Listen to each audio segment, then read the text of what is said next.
Hi everyone, welcome back to my channel. हमारा topic जो है वो LAC लैक, बिक्स, कैल्प और बाइलिंगुअल के कुछ टॉपिक हैं उस पे है।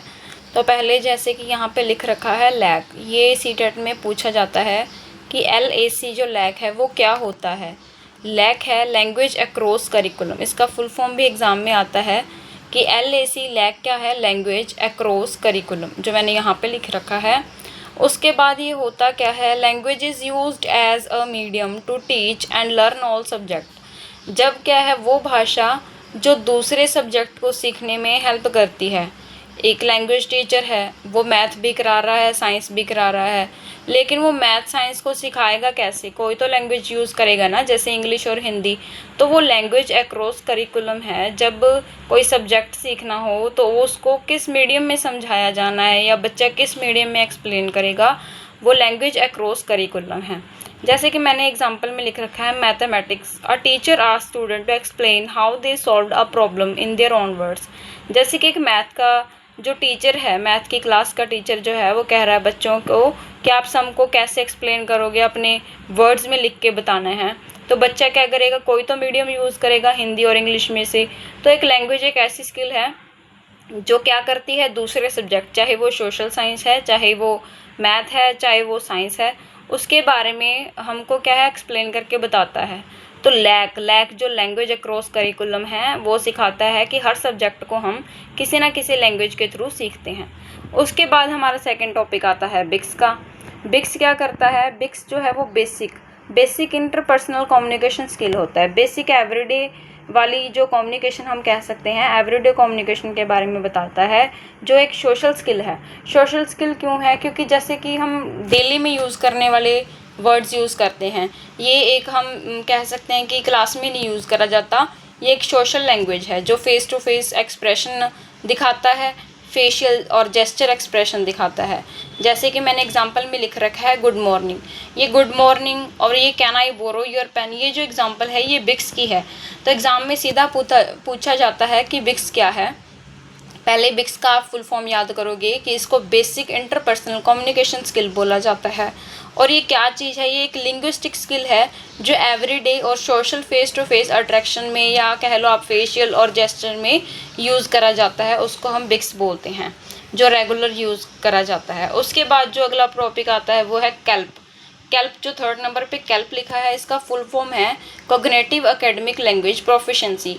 ये भी एग्जाम में बहुत पूछा जाता है। बिक्स और आपको कैल्प, ये आपको ज़रूर देखने को मिलेगा, क्योंकि कैल्प जो है उसका फुल फॉर्म है कॉग्निटिव एकेडमिक लैंग्वेज प्रोफिशिएंसी। तो ये किसके बारे में बताता है? ये बताता है एकेडमिक लैंग्वेज के बारे में। तो हमने करा था कैल्प क्या है?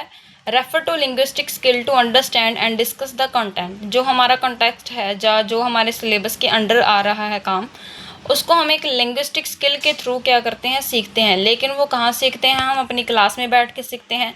बच्चा कैसे सीखता है? एनालाइज करता है, उसको एक्सप्लेन करता है, रीज़न निकालता है उसका, और फिर प्रॉब्लम को सॉल्व करता है। तो ये एक एकेडमिक लैंग्वेज होगी। एकेडमिक लैंग्वेज को हम कैल्प बोलेंगे, एग्ज़ाम में पूछ लिया जाता है। इसको हम नॉन एज एकेडमिक लैंग्वेज लिखेंगे। और इन शॉर्ट अगर आपको याद करना है कि कैल्प क्या होता है, तो ये एनालाइज, रीज़न, एक्सप्लेन और प्रॉब्लम सॉल्व करता है। जैसे कि एग्जाम्पल में है explain the process of photosynthesis. तो फोटोसिंथेसिस का जो आंसर है बच्चा वो एनालाइज करेगा पहले, फिर उसको जो वैलिड आंसर लगेगा वो रीज़न निकाल के उसको आंसर को सॉल्व करके लिख देगा। और कैल्प और जो हमारा बिक्स था उसमें फ़र्क क्या है वो हम नीचे करेंगे। डिफरेंस क्या है उसका? जो बिक्स है, जो हमारा बिक्स है वो बेसिक डेली टॉक के लिए यूज़ होता है, जिसको हम सोशल लैंग्वेज भी बोल देते हैं। और ये ईजी और इनफॉर्मल है। यानी कि इनफॉर्मल क्यों है? क्योंकि ये डेली टॉक के बारे में बात करता है, सोशल कह सकते हैं कन्वर्सेशन की बात करता है। लेकिन जो हमारा कैल्प है वो क्लासरूम दिखाता है, क्लासरूम की एक्टिविटी को शो करता है या उसके एक्सप्रेशन को शो करता है, जो एक एकेडमिक लैंग्वेज है जिसको हम फॉर्मल लैंग्वेज भी बोल देते हैं।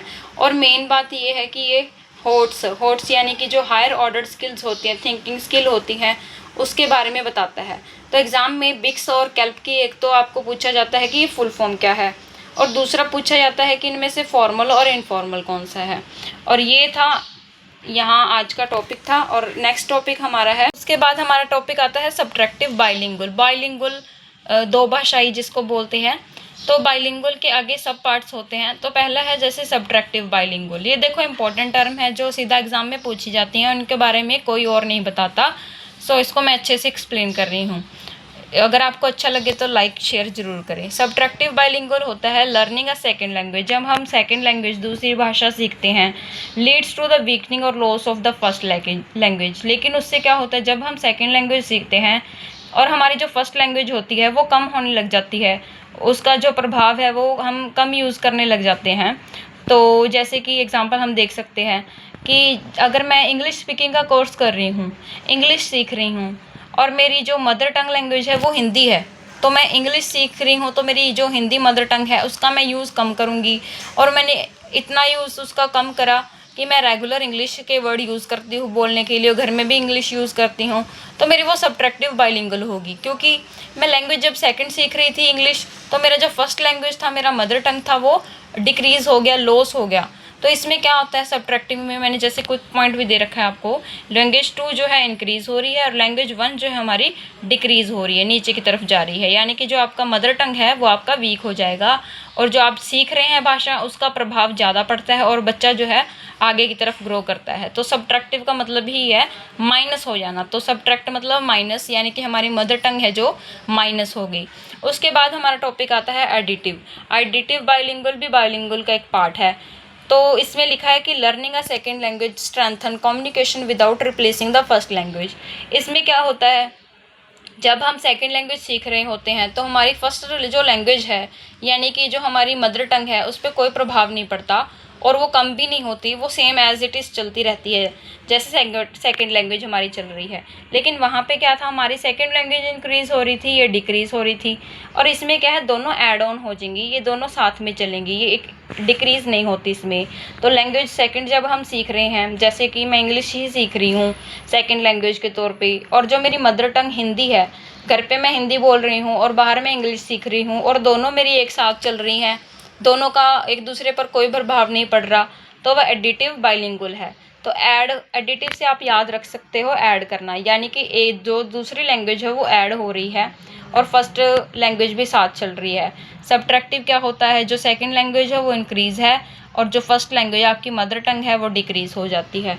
उसके बाद जो लास्ट टॉपिक है वो है सिमुलेट। सिमुलेट्स बाइलिंगुअल क्या होता है, वैसे ये लेस इंपॉर्टेंट है टॉपिक, लेकिन मैं इसलिए बता रही हूँ, कई बार इसका क्वेश्चन आ जाता है। तो इसका मतलब क्या है, acquisition of two language at the same time from earlier childhood. यानी जो बच्चा है वो दो लैंग्वेज एक साथ सीखता है एक ही समय में।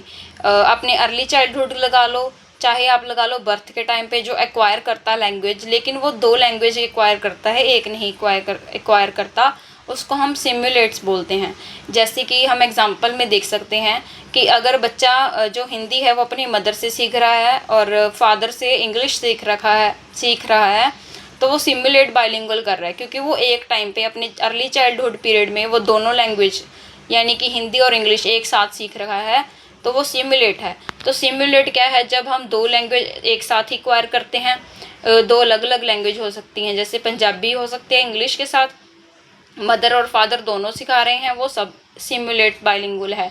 एडिटिव होता है दूसरी लैंग्वेज, दोनों लैंग्वेज को एक साथ ऐड करके चलना। जो हमारा सब्ट्रैक्टिव है उसमें जो सेकंड लैंग्वेज है वो तो इंक्रीज़ होगी, लेकिन उसमें फर्स्ट लैंग्वेज जो हमारी है वो लॉस हो जाएगी, यानी कि डिक्रीज़ हो जाएगी। तो आज का हमने बिक्स, कैल्प और हमने लैक पढ़ा। तो पहले इसकी जो फुल फॉर्म है वो याद होनी चाहिए, सबसे इम्पोर्टेंट बात, और उसके बाद इनका डिफरेंस पता होना चाहिए। अगर आपको अच्छी लगी हो वीडियो तो लाइक शेयर करना ना भूलें। Thanks for watching.